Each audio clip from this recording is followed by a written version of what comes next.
The painting you're about to see was so disturbing that it had to be kept hidden behind a curtain just to prevent viewers from being shocked at first glance. This is the Head of Medusa, painted in 1618 by Rubens, and I dare say it's the most horrifying image of the entire Baroque period. Until Rubens dared to depict it this way, no one had shown the decapitated Gorgon with such a raw and harrowing level of brutality. Yes, Caravaggio had already attempted to capture the myth, but what Rubens created here is unlike anything the world had ever seen. In this video, we'll uncover what inspired Rubens to paint such a brutal scene, the hidden meanings within the creatures surrounding Medusa, and how, for nearly 300 years, the true author of this masterpiece remained a mystery. To understand this painting, we must first briefly revisit the myth of Medusa. In ancient Greek legends, the gods were not only worshipped, they were feared. All too often, they used their power to dominate mortal women. Medusa was one of their victims. According to the myth, Poseidon assaulted her inside the temple of Athena, a violent act committed in the very sanctuary that was supposed to protect her. But instead of punishing the aggressor, the goddess Athena, known as Minerva in Roman mythology, unleashed her wrath on Medusa. She blamed her for provoking the god and punished her mercilessly, transforming her beautiful hair into snakes and giving her a deadly gaze capable of turning anyone who looked at her into stone. Banished and transformed into a monster, Medusa was condemned to live in isolation in a cave at the edge of the Hellenic world alongside her Gorgon sisters. It was there that Perseus, celebrated as a hero, found her and decapitated her while she slept. What Perseus didn't know was that even in death, Medusa's gaze still held its deadly power. Rubens took this tragic moment and turned it into one of the most striking images of the Baroque era. In his painting, Medusa's severed head appears freshly cut, still bleeding, her eyes wide open in an expression caught between horror and agony. The snakes writhing from her skull, alive and coiling, complete a scene that shocks with its brutal intensity. By that time, Rubens had already studied human anatomy in depth, particularly the structure of curly hair, which allowed him to bring a sense of realism to a fantastical figure. In 1617, he had already demonstrated his mastery in the sense of sight, a collaboration with Jan Bruegel the Elder, now displayed at the Prado Museum. That work includes sculptures of human heads and a symbolic representation of the five senses. It is this blend of technical knowledge, allegorical depth, and pictorial virtuosity that Rubens brings to the head of Medusa, capturing her with a level of brutality that had never been seen before.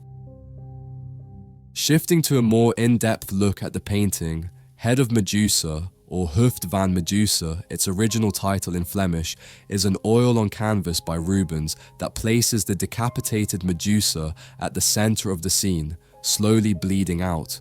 Her pale, almost lifeless face and wide, bulging eyes express not only the moment of her death, but the torment she endured throughout her life, ever since she was turned into a monster.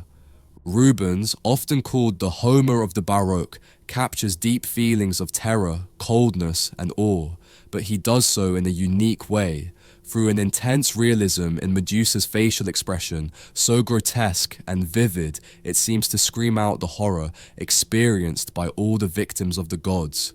Rubens masterfully uses the technique of chiaroscuro to heighten the drama. The sharp contrast between light and shadow make Medusa's severed head the undeniable focal point of the painting, commanding the canvas with an almost hypnotic force. But it's not just the lighting that tells the story. The serpents that emerge from Medusa's skull give the piece its feral, venomous energy. Some of these snakes seem to move, almost breathe, thanks to Rubens's rich palette of greens, yellows, and bronzes.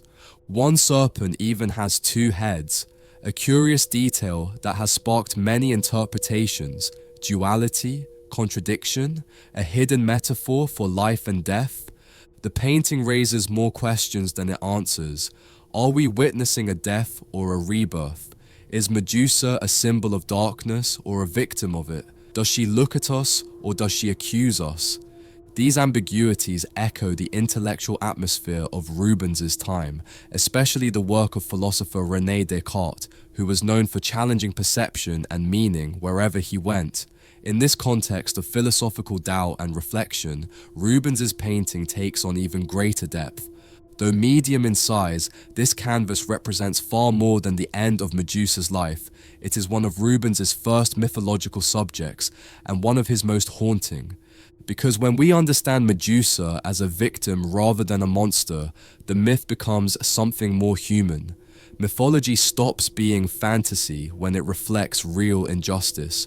Poseidon abused her, just as he did with other women, and though centuries have passed, stories like hers continue to echo in our present.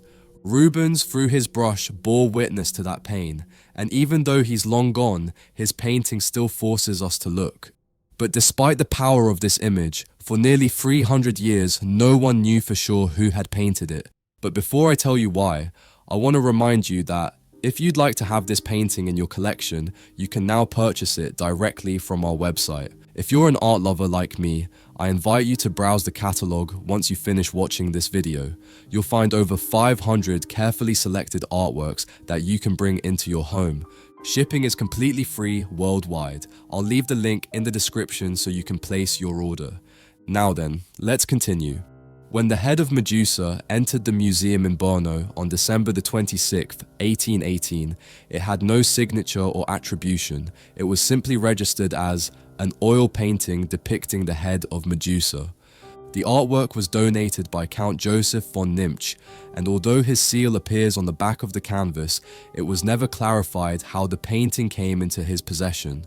Some speculate that it originally belonged to his second wife and that he donated it to the museum a year after her death.